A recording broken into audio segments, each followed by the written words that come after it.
Welcome to Behind the Muscle podcast. Today's guest is an NPC bodybuilder. Today's guest is Dominic Triveline. Dominic, welcome to the podcast. Thanks for having me on, man. I appreciate it. For sure, Dom. So I know you've listened to several episodes, so you kind of know how this goes, but I do like to start each podcast with kind of the same two questions. So the first question I have for you is, who are a few of your favorite bodybuilders of all time? My all-time favorite is definitely Jay Cutler. I always looked up to him not only as a bodybuilder, but like as a businessman and an ambassador for the sport. And I think he's a lot of people's favorites too. And then Dorian Yates, of course, for his work ethic, and Branch Warren as well for his work ethic too. Excellent. All right. So I want to kind of know who are some of the pros on the circuit currently that you either you admire their physique or you admire their grind. What are some of those pros on the current circuit that you really appreciate? Definitely Nick Walker. Him and I are pretty cool. Like we talk a couple times a week, and just his work ethic and where he's came from to the top of the sport so quickly. I don't associate the words like genetically gifted with Nick, because he's just a hard worker. I mean, that's how he's got to where he is he works his ass off, and it shows in his physique. And I love that so many people hate on him and he just proves them wrong every time. I think that's badass. And then I also really like Hadi Choopan. Just his physique is incredible, and him being like a shorter stature guy like I am, it kind of gives hope that there are some shorter guys in the open class too. Very cool, man. Love it. All right. At what age, Dom, did you start lifting weights? And then why did you start lifting weights at that age? So I started right before my 16th birthday. So it's actually been like next week, it'll be 9 years to the day I've been working out. I was actually, I love telling this story. It's an awesome story, but I was suspended from school at the time as a sophomore in high school. I had a Saturday suspension, and I'm in the library, and I'm not doing anything. The lady tells me I have to read a book. So I find this book called Weightlifting and Bodybuilding by Franco Colombo. It was written in 1987. It was dusty, like no one's ever touched this book. And I'm reading it, and it's got these pictures of this Franco and Arnold, and I'm like, these dudes are fucking huge. Like, what the hell? And I thought it was very weird. I made sure no one knew I was reading this book, because I thought it was weird as hell. These guys are in Speedos and stuff. And I'm just like, and then I noticed it had a workout program in it. And at my house growing up, we had a gym in the basement. And I literally just followed the workout program in the book, and it escalated very quickly from there. And if you knew me before weights, you would have thought I was the last person to ever step foot into a gym. All right. So we're going to dig into that a little bit more. So I love using that question to kind of transition into my guest's childhood, their backstory. So talk about where you grew up. I know you're currently in Michigan. Is that where you grew up? Talk about some of those younger years, and then explain to myself and the listeners why, people wouldn't think that you'd be the person that would be lifting weights. Just paint that picture. Talk a little bit more in depth about that for us, Dom, please. Yeah, so I grew up in like a really small farm town, Chelsea, Michigan. Small school. Always grew up as an athlete. I was always doing sports, recreational sports, football, basketball, soccer. I wrestled for a long time. And like I said, I just was always an athlete. And then as I got into middle school and like early high school years, I find myself getting into a lot of trouble, like outside of school. Stopped playing sports. I was doing things I shouldn't have been doing. And, I was partying a lot at a very young age. I experienced a lot of things at a young age. Most people don't until they're much older. So I was kind of running with a bad crowd, and was just going down a really, really bad path. And I kind of found the gym, and that, in essence, it definitely saved my life. It definitely put me on a better track. And I always tell people that, if bodybuilding dropped off tomorrow, I'd still work out, because the gym is what saved my life. And I love the gym. So I want to dig a little bit deeper into the partying and the troublemaking. What was the impetus for you to kind of get into that at such a young age? Um, I definitely I ran with older crowds, like older people. So like drinking and drugs, things I was exposed to at a very, very young age. And that's kind of what led me down that path, was just being around things I shouldn't have been around, hanging out with older people.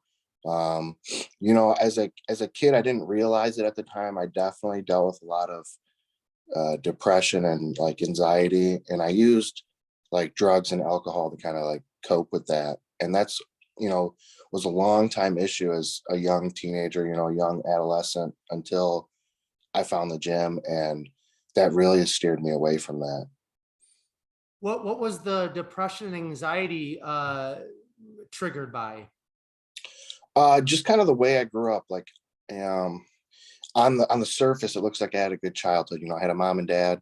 I had a roof over my head and food on the table, but things weren't always as good as they seemed. The home life wasn't as great as people thought it was. I didn't have a great relationship with my father.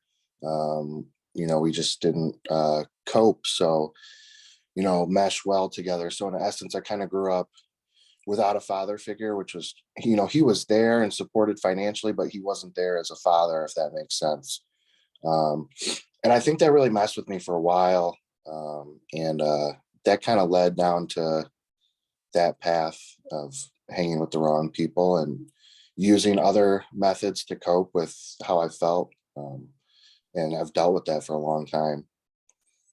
Is that something then, excuse me, the depression and the anxiety? I know you said the gym saved your life, and you are moving in a very positive direction with your life now, but with the depression and the anxiety, sometimes that's stuff that, no matter what path we choose to take in life, it's something that we struggle with for our entire life. Is that something, those two things, is that something you still struggle with, or is that something you've really put behind you now that you're really fully focused on bodybuilding?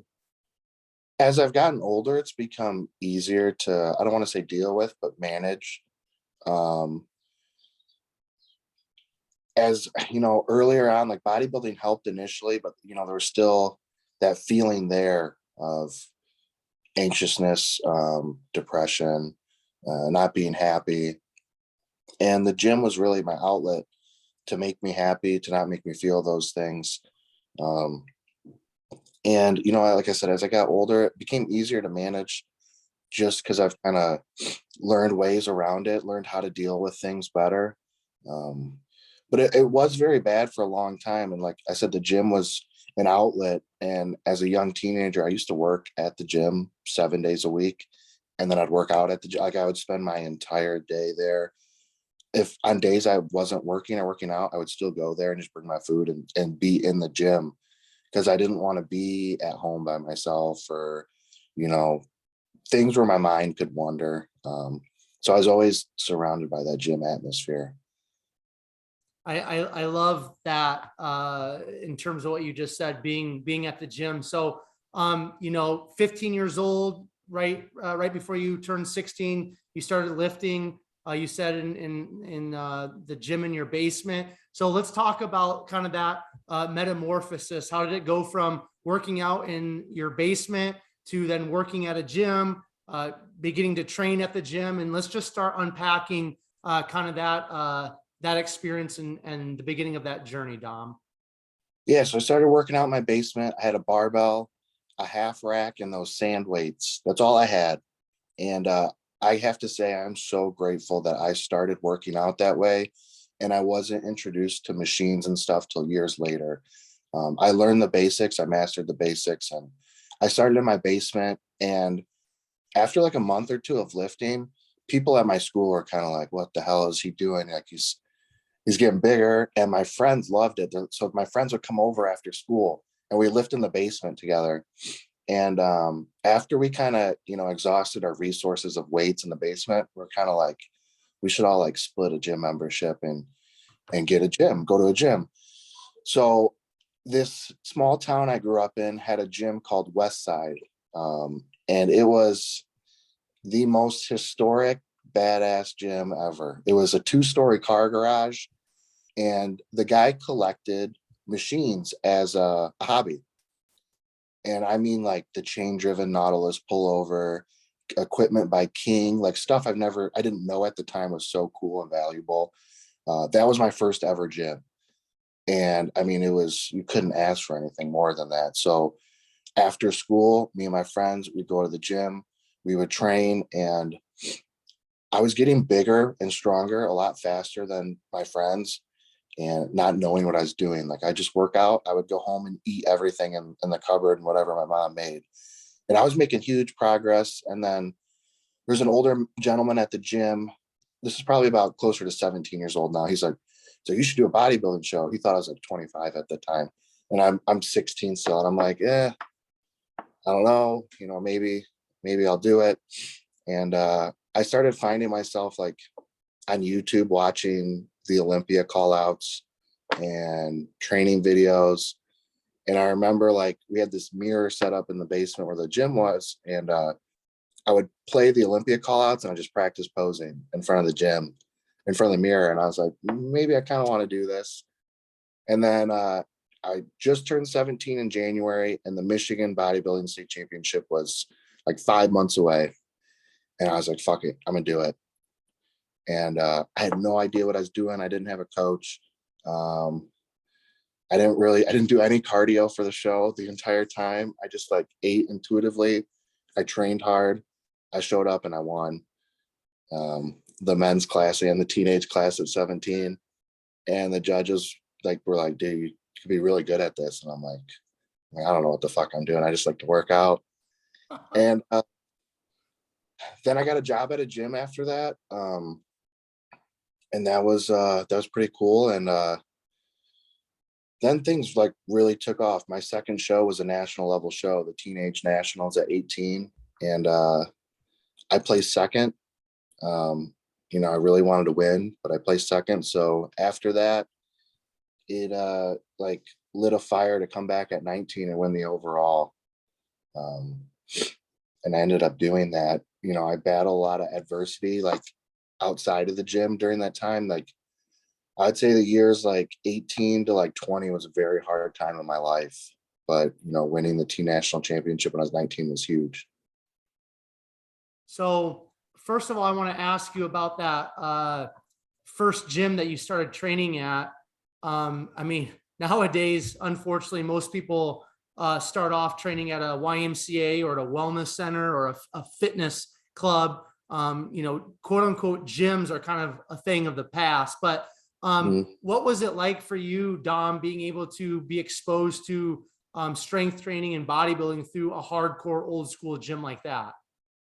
I didn't realize it at the time how blessed I was to have something like that. But looking back, I'm just like, I'll never find something like that again. It was such a great atmosphere. Like, it was old. It was like from the 50s. This place been around forever, and everyone just trained hard. There's no cell phones. There was no talking. People were in there just lifting their ass off. And I got that vibe, and that's what I started doing. But this place was so cool, man. I mean, everything was like chain driven equipment. We had the old York dumbbells that were like welded together. It was stuff you don't see anymore. But I was so blessed to have a gym like that. We got like the high school special because we were high school kids. We gave them like $100. We got to go for the year. And like I said, we didn't know what we were doing, man. We just trained hard and had a great atmosphere to do it in, which was huge. Excellent. Now, in those early years, the 17s, the 18s, the 19s, at some point, did you have a coach? Did you hire a coach, or did you have somebody kind of mentor you in terms of your training, or did you specifically just kind of pull everything off of YouTube, magazines, and go that route to kind of learn the basics of bodybuilding? When I prepped for Teen Nationals when I was 18, I was approached by like a local coach, and he prepped me for both Teen National shows. But pretty much all of my knowledge was reading textbooks, watching YouTube videos, reading articles. I spent countless hours doing that, like in the library, on my laptop. When I wasn't at the gym training or working, I was reading more about bodybuilding, because the more I always felt, the more I knew, the better the bodybuilder I could be. And I was so like intrigued, especially by nutrition. I was so intrigued by that. You know, I used to read books on food and stuff all the time. And then training, I just watched what the best guys did, Ronnie, Jay, Dorian. And I remember watching their YouTube videos. I'd like count how many sets they did. I'd go into the gym the next day and literally do the same workout. Um, there was no, rhyme or reason. I was just watching what the best guys were doing, and I mimic it because they were the best and I wanted to be at that level.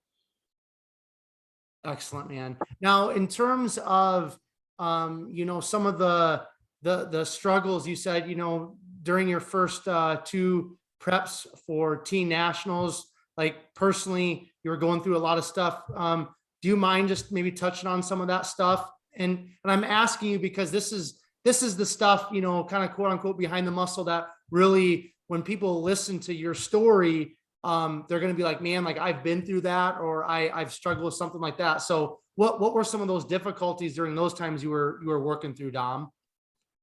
Yeah, I mean, I've always wanted to share my story. So this kind of starts, I might as well let it all out there. This starts from a long time ago. When I was very young, I was in fourth grade. I was sexually assaulted by a family member. I was raped by someone that was a close family friend to us. And I think that's what the initial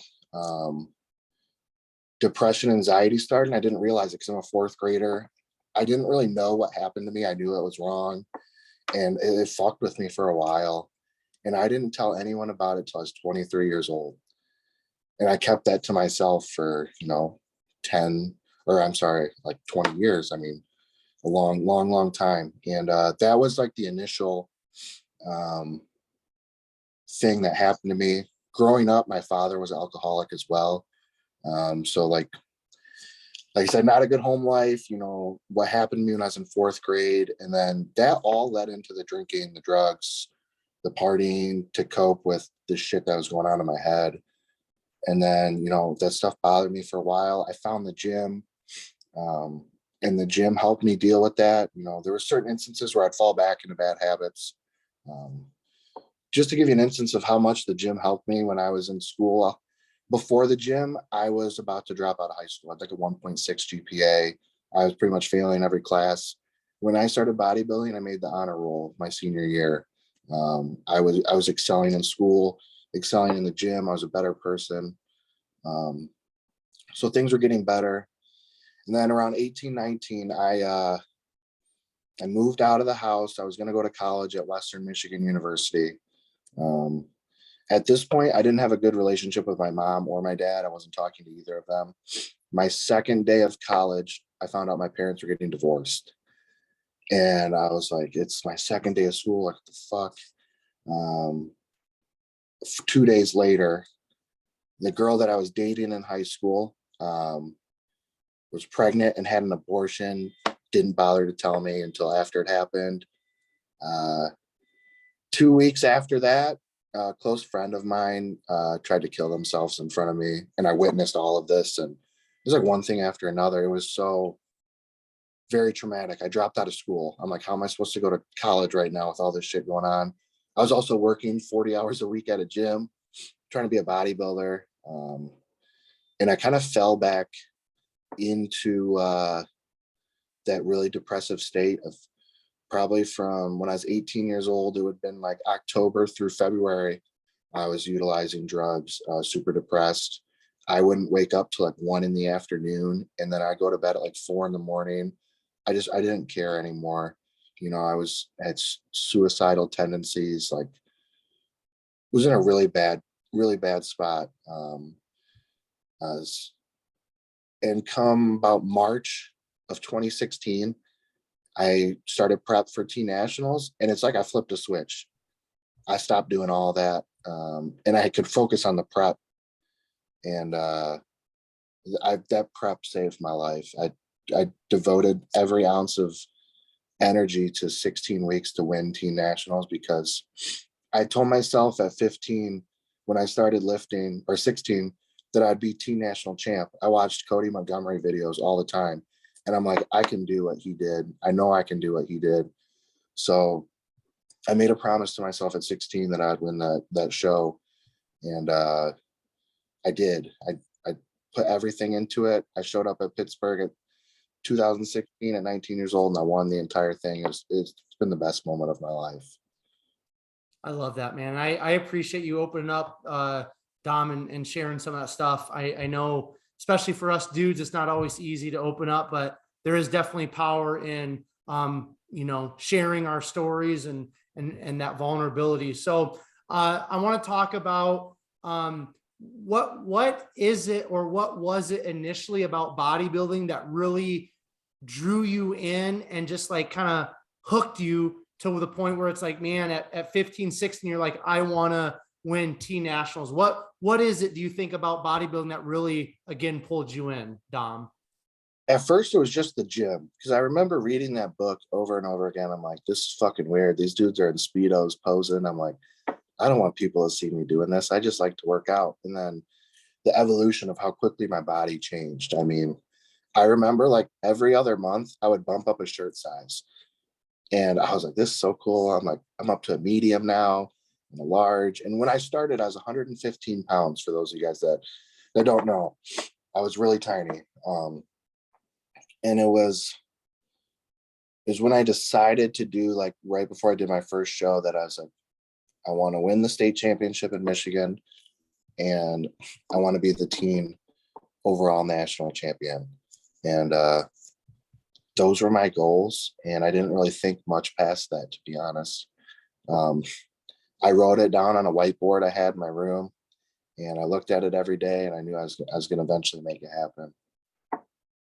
And you did. And that's awesome. Now talk about your experience with that first coach, that local coach that you had. Was it overall a pretty solid experience? I mean, you won teen national, so it had to be somewhat decent, but would you talk about that just a little bit, Dom, please? Yeah. I've learned a lot working with him in those first, 2.5 years. He became a great friend and a mentor as well, because he knew I was going through so much stuff. So he helped me out in a lot of different aspects. And I couldn't have asked for a better first coach. He didn't lead me down a wrong path. He helped me a lot. And I couldn't have asked for a better first experience. I hear a lot of first coach experiences go really badly nowadays, which is unfortunate. But my first coaching experience couldn't have gone any better. He taught me a lot of what to do and what not to do as a bodybuilder and in real life. And I couldn't have been more thankful for my time with, his name's Carl Jackson, or CJ Jackson. I couldn't have been more grateful for my time with him. And after teen nationals, I felt that I needed to take a step up to improve. And, I worked with someone else, and we still talk, and we're still friends to this day. Very cool, man. So at what point did you kind of decide that, bodybuilding was really the route that you wanted to take with your life? And is your sole focus at this point in your bodybuilding experience, is it to earn your IFBB Pro Card and really make a living from bodybuilding? Is that kind of what your main focus is right now, Dom? Yeah, absolutely. 100%. I told myself if I didn't win teen nationals, I would quit bodybuilding, and I'd probably go back to school or go find a job. And I remember like 3 weeks before teen nationals, I signed up for fall classes because I was like, I'm probably not going to do this. And when I won, I was like, all right, Branch Warren won this show. Jay Cutler won this show. I can be at that level if I devote everything to this. And up until then, like, I was a prep bodybuilder. I only bodybuilded during prep. Like, I didn't follow a diet in the off season or anything. Like, I did whatever I wanted, and I just worked out. And then that's where the big change happened after teen nationals. I put on more muscle in 1 year than like I thought was humanly possible. And I also hired a new coach too after that. But after I won teen nationals was when I was like, okay, I'm doing this full on. I'm putting everything into it, and we're going to take it as far as we can go. So talk about, that new coach that you hired, and why don't you talk about then your next competition after your team nationals overall win at 19? Yes. So that was end of July of 2016. I started working with Justin Harris, August of 2016. And I worked with Justin for almost 4 years. I've only worked with really 3 coaches in my time. And I've allowed them to learn my body, but we'll talk about that later. But worked with Justin in August, and he really, grained into me the importance of off-season eating. He's like, if your off season is 100%, you can still prep at like 70 to 80%, you're still going to win. And that's when I took bodybuilding seriously as a job, like eating 6 meals a day, every day in the off season, training hard. And I dedicated my life to it. I didn't do anything else. In July of 2016, I was 173 pounds as a middleweight when I won team nationals. 10 months later, I did the junior nationals in Chicago at 20 years old. I was 195 pounds on stage in better condition. And it was insane. I was getting stronger every single day. I could see it weekly in the mirror. I was getting big, and it wasn't the gear, the drugs, or anything, because I'm poor at this time. I got no money. I can afford like the very minimal. It was the eating and training hard.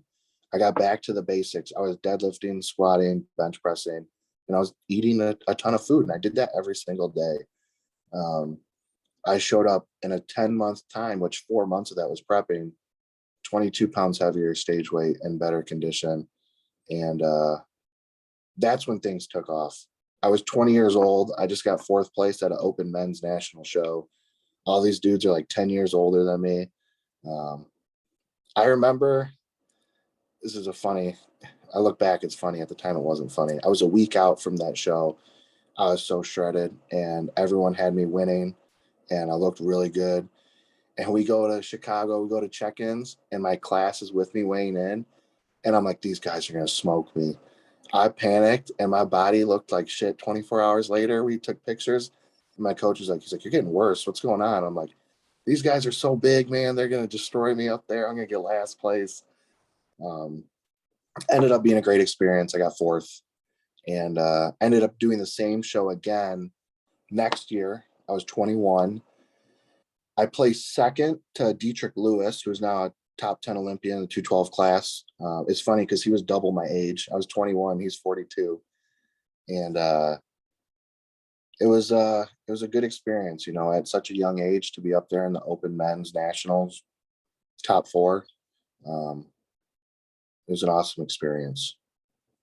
Talk to me about quote unquote full-time bodybuilding, because I think especially a lot of the younger generation, we get so distracted by social media, right? And we see, some of these IFBB pros, day in the life on YouTube and everything, but let's be real. It's a small little snippet, right?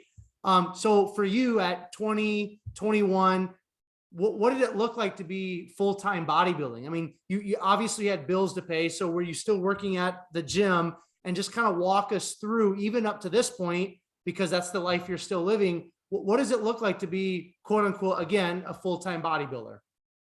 So at 19, leading into team nationals, I got my personal training certificate.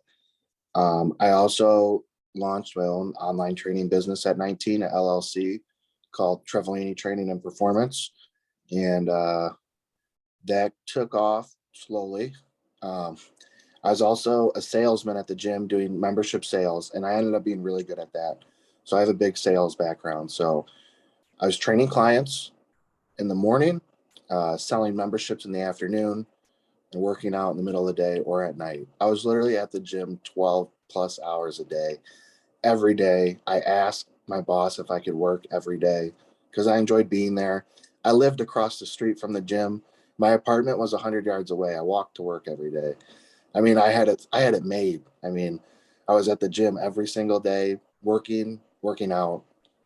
And I love personal training. I made so many relationships with great people that I don't train anymore that I still talk to. And so I enjoyed working, not just because I was at the gym, but the people I got to interact with. I was in a good spot there. It was my safe place for sure.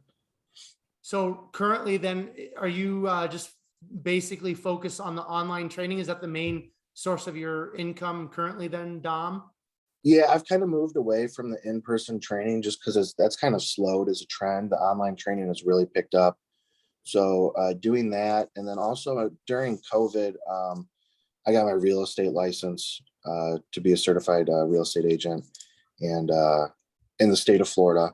Um, and I got into that as when I was 18, 19, I had a client who's a real estate broker, and it's like, you should do real estate. You're good at sales. And I'm like, yeah, I don't really know what that is. And he kept telling me every year, he's like, you should do it. You should do it. COVID happens. I'm like, all right, I got a lot of time. Might as well just crank it out. So I did it. And that will be my new source of income too. Awesome, dude. Talk to me a little bit more about that. Cause I just bought my first property here earlier this year. And I also own a gym, but I live in a very small town in Iowa, and there's a ceiling to how much I can make with a gym and personal training. I'm only one person, right? But Right. with real estate, we can really get. I bought a duplex, so I have 2 units. With real estate, you can really get that passive income coming in, that cash flow, which is great. So talk a little bit more about real estate and what you are going to be focusing on, or the direction you're going to be taking that currently and in the future. Yeah. So I'll say this. I'm highly motivated. I love bodybuilding. If there's one thing I love more than bodybuilding, it's making a lot of money. I'm very money motivated. I was very poor from 17 till 22. And I mean, like, $10 in my checking account, wondering how I'm going to eat the next day, kind of poor. I started to make more money when my online coaching picked up. And I realized how nice it was to, make near 6-figure salary at 23, 24 years old. And I'm like, all right, this is nice, but it's not enough. A lot of people think $100,000 a year is a lot of money. It's not. You blow through that quickly, especially in the economy nowadays. So that's when I kind of got into real estate. I realized the earning potential. I had a client who was my age, got into real estate when he graduated college. He paid off his entire tuition in 2 years selling real estate. He's like, Dom, you're good at sales. You need to do this. You'll make all that money you want. And I'm like, all right, I'll bite the bullet. I'm going to do it. And I do love sales. I'm good at it. I didn't know I'd be good at it, but so I started getting into real estate, and we'll be doing that in the state of Florida, which is exciting. No, that's very exciting. And I think it's honorable, and I really respect it when I bring athletes on like yourself. I mean, you're 10 years younger than me, man. You're so young, but I bring on athletes, and some of them are IFBB Pro, some of them are top amateurs like yourself, but they realize, and you guys realize, like, there is more to life than bodybuilding. And bodybuilding, for most people, there is some sort of a ceiling. So to have multiple income revenues or revenue streams, it's so important. And I respect that so much, Dom. I think it's so cool, man. Now let's get back into bodybuilding. So Justin Harris was your second coach. Why don't you just talk about some of the things that he kind of taught you, or that you maybe learned from him, that really helped you go to that next level as a bodybuilder? Justin was very basic in the fact that you train heavy and hard, and you eat a lot of food, and he really instilled that into me. And it sounds so basic, but he really drove that into my brain. Like, this is all it is. You eat meat and rice 6 times a day, every day of the year, and you have good workouts, not even great workouts, but good workouts, you're going to be huge. And I'm like, okay, I can do that. And it's funny because Justin Harris has a master's or a PhD in like math, and he's in atomic physics, like a genius. Like, But he's very basic with his approach. He could break it down in the most scientific way ever. He's a chemical engineer for Eaton here on the west side of Michigan. Like, the dude is smart beyond his years, but very basic approach. And I just did that. Like, I did the basic exercises and I ate a lot of food, and that was it. He really told me, he's like, it's not about the gear, it's not about the drugs. Because at a young age, I thought that's why these guys were getting so big. I was naive to that. I'm like, oh, if I can afford this stuff, then I'll be as big as them. And it wasn't. Just really installed in me the basics of being a bodybuilder: eating, sleeping, training. And that's all you do every day of the year, holidays, birthdays. That's the life, and that's what it takes. What does your training look like currently? Are you still pretty focused on the basics, or have you kind of branched out a little bit more over the years? Oh yeah, I still do the basics, man. And it's, I probably don't need to train as heavy and hard as I do to put on size, but the gym wouldn't be fun to me anymore if I wasn't. I still deadlift, I still squat. I bench press on the Smith machine now. I don't do any free weight barbell bench pressing because the amount of weight I was working up to is just, injury was eventually going to happen. But I still do the basics, and I train very heavy, train very hard. I train till failure. And that's just because I love doing that. And I'll always do that. I love that, man. So you talked about your two junior nationals appearances.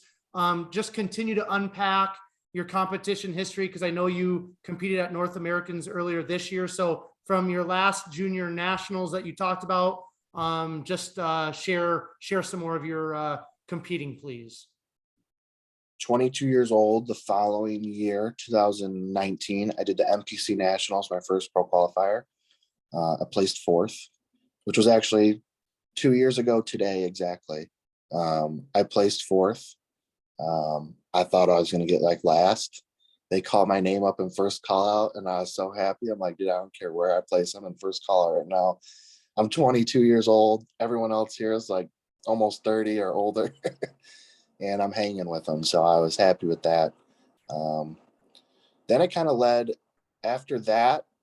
I hired Matt Jansen as my coach. Probably one of the greatest decisions I've ever made in my bodybuilding career. Started working with Matt, and we were going to prep for USA's, and then COVID happened. So halfway through the prep, we called it off because USA's was canceled. I ended up moving to South Florida at Revive Gym. I was training down there, and I was prepping for the nationals.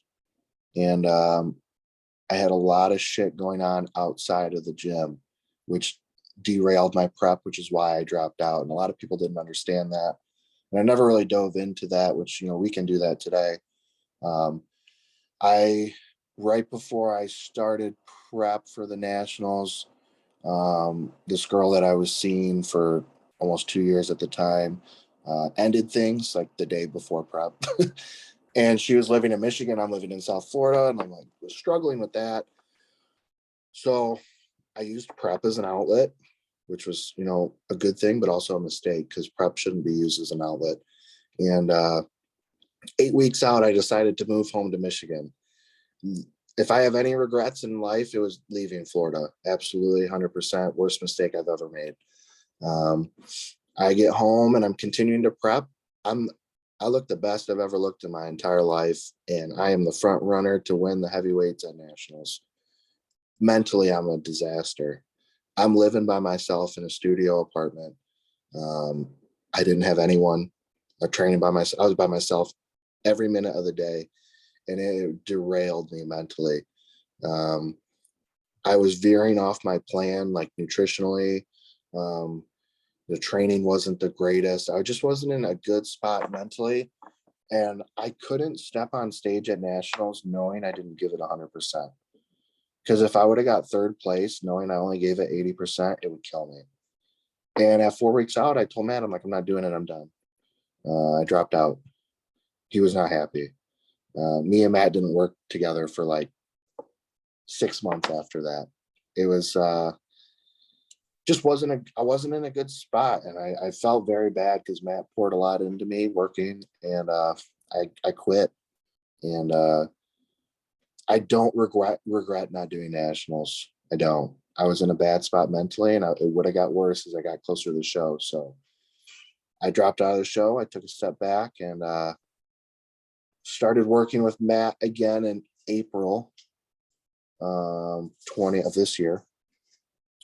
And, you know, we talked, we worked things out, and I'm like, I want to do the North Americans, and got third, which was very disappointing. Okay, before we talk about third place at North Americans, I want to ask you about,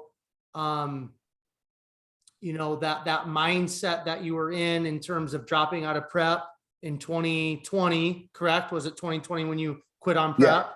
Yeah. Yes. Okay. How did you come out of that, Dom? Because sometimes we get sucked into that negative mind frame or mind state, and it's really hard to come out of it, especially when you feel like maybe you disappointed Matt and people that care about you. How did you personally work yourself from that state or out of that state? That was the hardest part because, number one, I felt like I disappointed Matt, Revive, Dom, the owner of Raw and Revive. And my social media following at that point was very big, bigger than it's ever been for me. And I felt like I disappointed every single human being. The promoter for the chairman of Michigan Bodybuilding was extremely upset I did not compete. A lot of people were. So that was really hard to deal with. I just felt like I let a lot of people down. And I remember after I stopped, I didn't go to the gym for like 2 weeks. I didn't follow a diet. I was not doing good. I was just in my house all day. I didn't leave. And I said, all right, it's enough sulking. You know, I need to get my shit together and prove that I'm still a good bodybuilder. So I started going to the gym again. I started eating intuitively again, like a bodybuilder does. And just really focused on getting myself better and in a mental spot to prep again. And that was really hard going into North Americans because I did leave a chunk out. In the time that I did not work with Matt from October to April, I did work with Justin Compton for a couple months. We wanted to do USAs and we wanted to do the Michigan Bodybuilding Championship again. So we're prepping for the Michigan State Championship, and my body's not reacting at all. I'm not losing weight. I'm 8 weeks out and I look like I'm fucking 14 weeks out. And I texted Compton. I'm like, this isn't you. You're a great coach, but like, I'm not doing this. I'm so behind. I'm eating like no food right now. And so that was 2 failed preps back to back. So after that, me and my fiance, we went on vacation to Miami. I didn't work out. And I just kind of analyzed, you know, what the fuck I was doing. And, you know, the last day of vacation, I told her, I'm like, I'm going to do the North Americans. And I said I was going to do it, and I did it. And it was the hardest prep, man, mentally. I just had 2 failed preps. And every day I'm like, am I good enough to do this still? Like, I just failed 2 preps. I don't belong here. I remember I had to qualify again, and I'm going into a state level show thinking I'm going to lose. It was so hard on me mentally, and it really derailed my progress in prep, but I finished it. I said I would finish it no matter what. It was the worst prep of my life, and I still got third, but it was the worst prep of my life. And mentally it was very hard, you know, having 2 failed preps and thinking you're not good enough to do it again. So finishing the show alone was a huge step in overcoming that mental objection. That mental side of things, Dom, is that something kind of like not feeling like you're good enough? Is that something that you feel like has been there from a very young age, and maybe it stems from some of those traumatic experiences from childhood? Is that something still to this day you're struggling with? definitely, but it was the first time I felt like that in a bodybuilding aspect. I don't want to sound like cocky or anything, but like I knew I was a good bodybuilder. I'm 22 years old and I've never placed outside of the top 4. Like I'm pretty freaking good at this. And to have 2 failed preps, I was just like, well, I suck at this. I can't do this. I'm not mentally strong enough to be a bodybuilder anymore. And that was really hard to deal with. Like, I'm pretty sure I drove my fiance crazy every day because I'm like, I'm gonna lose. I'm gonna get last. I remember we're backstage at the North Americans. All 30 of us are lined up. And I texted my friend that was there, my training partner, and I said, I'm gonna be lucky if I get first call outs today. I'm gonna get fucking smoked, is what I told him, which didn't happen, but that's where I was at mentally. Even the day of the show, that's where I was at mentally. It was not good. It was a disaster, to say the least. Where are you at mentally now going forward? Oh man, I'm in the best spot mentally I've ever been. I've never been so motivated to do something in my entire life. I guess we should kind of like cover North Americans because I'll explain why. But so North Americans comes up. I'm first call out, dead center. I'm splitting the center. I'm like, holy shit, I'm about to win this show. And I don't think I still belong up there. And walk off stage, and I saw the pictures, and everyone at the show was like, Dom, you just won. Even Matt was like, I think you just won the whole show. And for Matt to say that, that's a big deal. I will say this is one thing I like about Matt as a coach is he's not a cheerleader. Matt would never reply to my updates and be like, you look great, man, you're gonna win. He was always pushing me to be better. It was never he's very hard on you in a good way, and that's what a good coach does. He doesn't blow smoke up your ass to think you're going to win when you're not going to. And I appreciate him being hard on me like that. That's what I need. So for him to say that, I was like, holy shit, I think I'm going to win. And I walked off stage and my phone was blowing up on social media. Everyone was saying in the comments that I was beating Eric and that I was going to win. So I'm like, fuck, I just had the worst prep of my life and I'm literally about to win North Americans. We walk off stage after prejudging. I won't ever forget this. JM, photographer, was like, don't be surprised if they rejudge you at the night show. And when he said that, I was like, oh, that doesn't sound good. So we get to the night show and we're lining up to do our routines, top 5. And they said, hey, we're going to rejudge all you. As soon as they said that, I knew I wasn't going to win. I knew that Eric was going to win, that they're going to give the win to Eric. And that was extremely upsetting. I ended up getting 3rd. And I remember getting 3rd place. The entire venue went silent. And people weren't congratulating me anymore. People were saying, I'm so sorry, you got robbed. I had over 200 DMs on Instagram saying that. They're like, I don't know what happened. And in between prejudging and the night show, the chairman of Michigan Bodybuilding texted me. He was at the show. He's like, congratulations, you just won. And then he texted me the next day. He's like, I can't tell you what happened. I don't know. He's like, I'm really sorry. And I remember sitting backstage after the night show and like, I was very upset. I was crying. I was upset. And I'm like, the fuck? And people are like, dude, I'm so sorry. And that was like, I was upset Thursday, the day of the show. I woke up Friday morning. I got right back on the treadmill. I got right back to work. I'm like, all right, I got 364 days till I can win this show next year. Like, how can I be better? I'm not going to sit here and sulk and be like, man, I should have won. I got robbed. It is what it is. Let's just get better. And that's what Matt told me. He said, let's just get better. And Nick Walker also texted me and he's like, this happened to me at USA's when I got 2nd to Mark. He's like, let this motivate you. Don't let this, beat you down. I screenshotted that text. I look at it all the time because that was huge. So I'm more motivated now than ever to win. I mean, I will win the North Americans in 2022. There's no doubt. I mean, I've never been so motivated to do something in my entire life. And I guarantee you next year I'll be saying the 3rd place was the best thing to ever happen to me. I didn't want to win that show with as shitty of a prep as I had. So I think that was really eye-opening, that I need to get my shit together and get this done. I love it, man.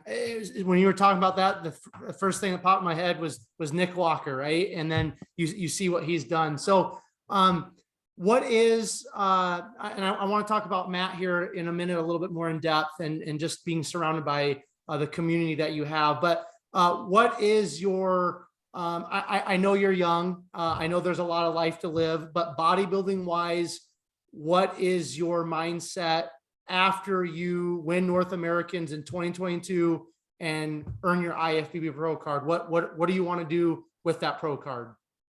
I definitely want to compete in the open class as an open bodybuilder. I realize that my stature, it's going to be a little challenge. I'm 5'5.5". I'm not the tallest guy, but I carry a lot of muscle. I'm almost 270 pounds right now, so I'm a pretty big guy. So I want to compete in the open class because the 212 really isn't an option. I mean, I was 212 at North Americans. So growing into the open class and being a competitive open bodybuilder, I'm not there to show up and have fun. There to win and be a good pro. Absolutely, it's 100% the goal.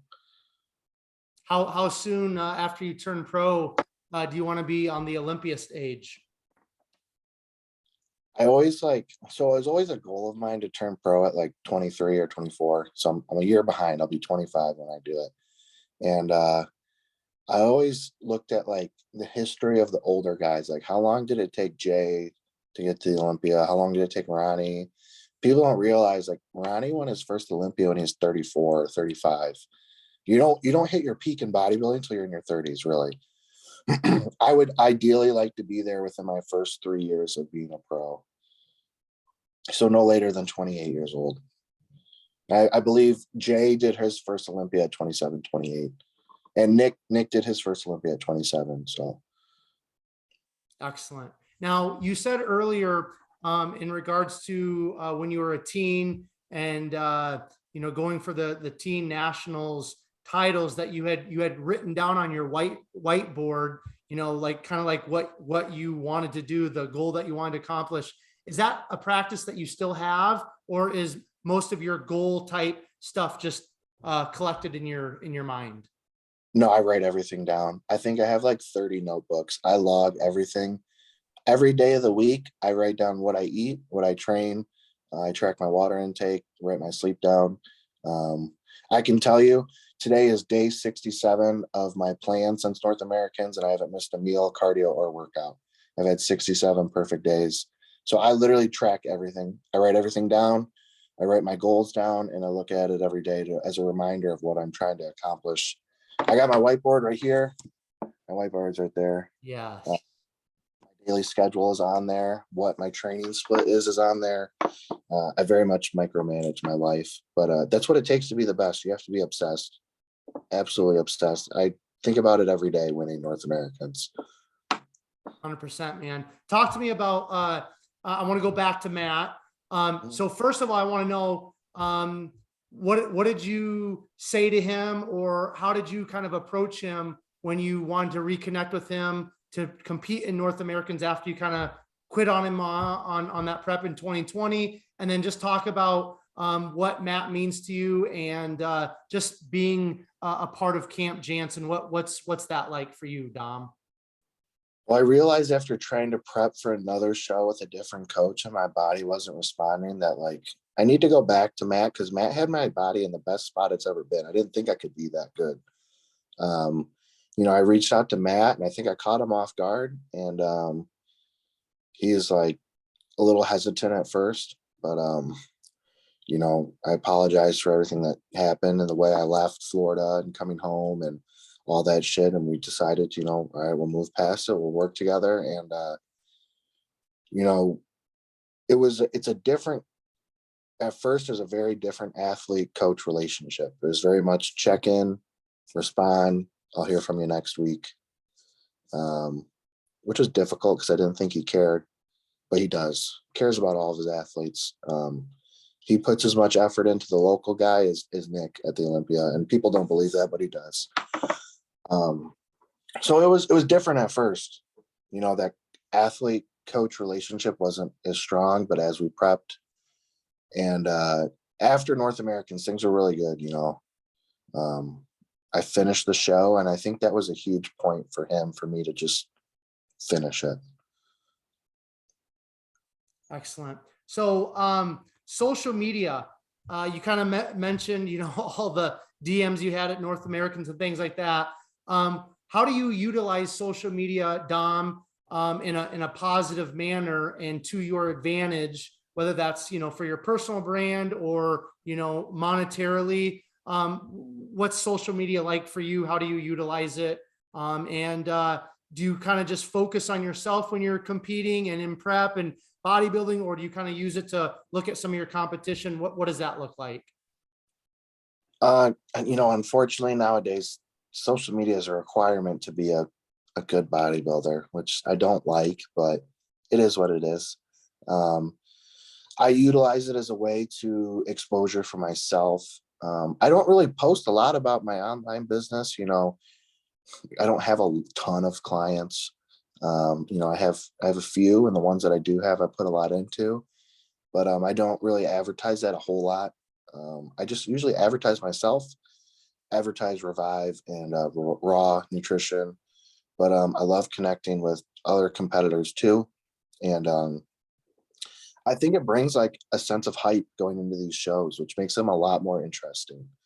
I think bodybuilding was boring for a second, and getting the hype and stuff, like for the New York Pro, like Nick and Blessing, like they don't have any beef, but they created, a fictional kind of beef through social media that made that show very, very interesting. We all knew Blessing wasn't going to stand a chance next to Nick.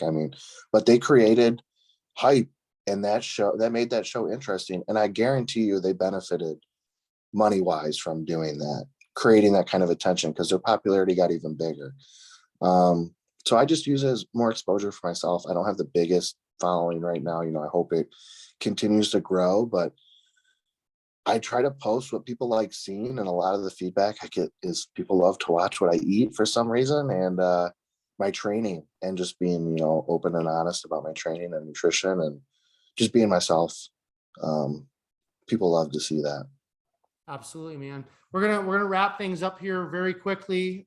We've been going for, I think, over an hour, so I want to be respectful of your time. I do want to ask you a few more things, Dom, and then we'll close it out. So, talk about your fiance. I read a couple posts on your Instagram about what she means to you, and she seems like she's obviously a big part of your life and a big part of your bodybuilding. So, just talk about her and talk about what she means to you, Dom. Yeah, she's everything to me. She's very important. Most importantly, she's my best friend. Like, we are each other's best friends. We're always there for each other. We met in 2018, and on and off since then. But we're so close, and I couldn't have done all this without her. She's very supportive of what I do.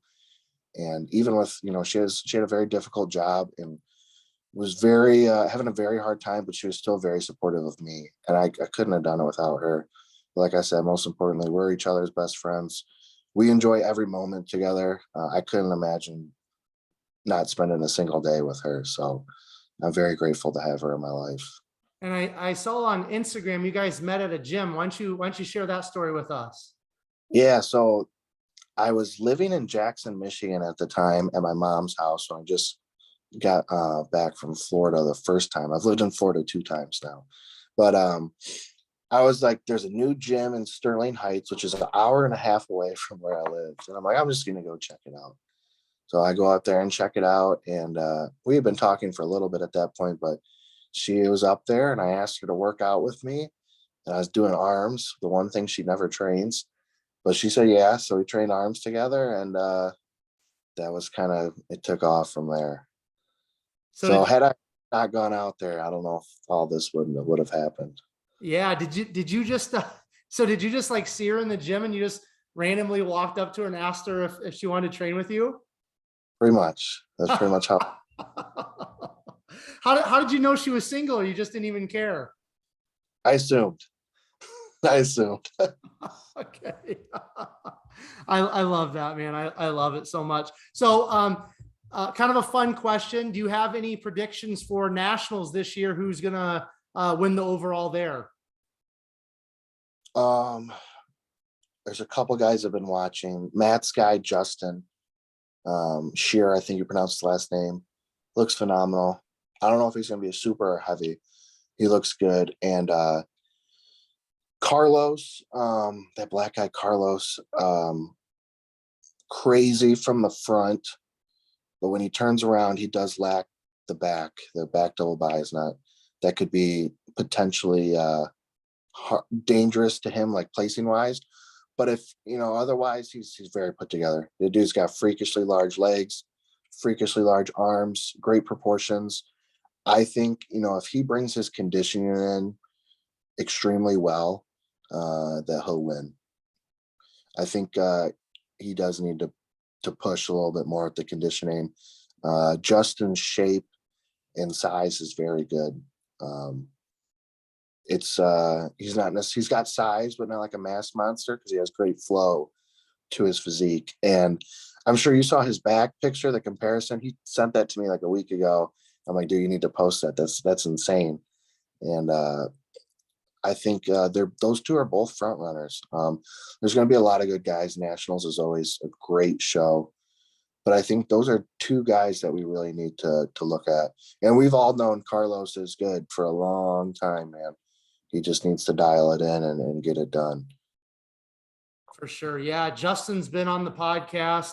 Super cool guy. Carlos is supposed to be coming on the week of nationals. He said he would come on. So hopefully I'll get to chop it up with him right before he competes. But definitely two cool dudes. Now, I want to give you kind of the final word. Anything that you want to share with myself and the listeners, Dom, just to kind of wrap up our conversation.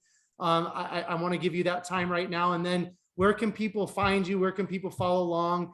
And where can people connect with you on social media? Yeah. So, first and foremost, just thank you for having me on. I love doing these podcasts and I love talking about bodybuilding. So anytime I can, chop it up, talk about bodybuilding, training, and all that kind of stuff, I love doing that. I'd also like to thank, Matt Jansen, of course, can never thank him enough. Raw and Revive as well, for supporting me, as well as my fiance for supporting me. And anyone can find me on Instagram at Dom_Triveline. That's where I'm most active. I have a YouTube channel that we work on putting out content as much as we can. So just those two are my main outlets for social media. As far as ever seeing me in person, I train at the Motor City Iron Gym, which is like a private facility up in Sterling Heights. And this spring, summer, I will be going back down to Revive Gym to prep for the North Americans, which I think will be a huge part of my success, being in that atmosphere with Matt, Nick, and all those guys, and makes me feel even more confident. So I will definitely be down there in the spring and summer prepping for North Americans. Very cool. And you're welcome. And thank you so much, Dom, for sharing your story, opening up a little bit, man, sharing some things maybe that you haven't really shared publicly. It's greatly appreciated. I'm excited, man, to see you get back down to Florida, connect with the dudes down there. I've had a lot of those guys at the Revive Gym on the podcast, and I can't say it enough. They just seem like real dudes, cool dudes, and I know that'll definitely give you an edge going into North Americans next year. So thank you so much, Dom. It's greatly appreciated. Thanks, man. For sure. Listeners, those of you watching on YouTube, once again, I just want to say thank you to you. If it wasn't for you, the podcast wouldn't exist. 3 things I would ask of all of you. First of all, if you haven't done so already, make sure you hit that subscribe button on YouTube. That's important because all of the episodes of Behind the Muscle podcast are released first on YouTube, and then I shoot them out to the other podcast platforms. So if you want to stay up on the 5, 6, 7, 8 episodes that are being released weekly, hit that subscribe button on YouTube. And also, if you're on YouTube, make sure you go down to the comment section and please leave a comment. Why don't you just share with us your favorite part of Dom's story or one of the main takeaways from Dom's story. It's always cool when you guys leave comments. Myself, my guests, we can see those comments, and it's just encouraging. We all like to be encouraged. We all like to know that people are listening and they're appreciating the content that we're putting out there and we're sharing. And then finally, would you guys take this episode and just share it on your Instagram stories? That's how more people find the podcast. That's how more people listen and more people are positively impacted, because at the end of the day, that's my main goal. That's like the main impetus behind the podcast, is that these athletes and these coaches would share their stories, people would listen, and people would be positively impacted. So take this screenshot, whatever you do, share it on your Instagram stories, tag Dom, tag Behind the Muscle, so that we know you listened and you found value specifically in this episode. And then finally, I will leave you all with this. Remember, behind the muscle, there's always a story. We'll catch you guys later.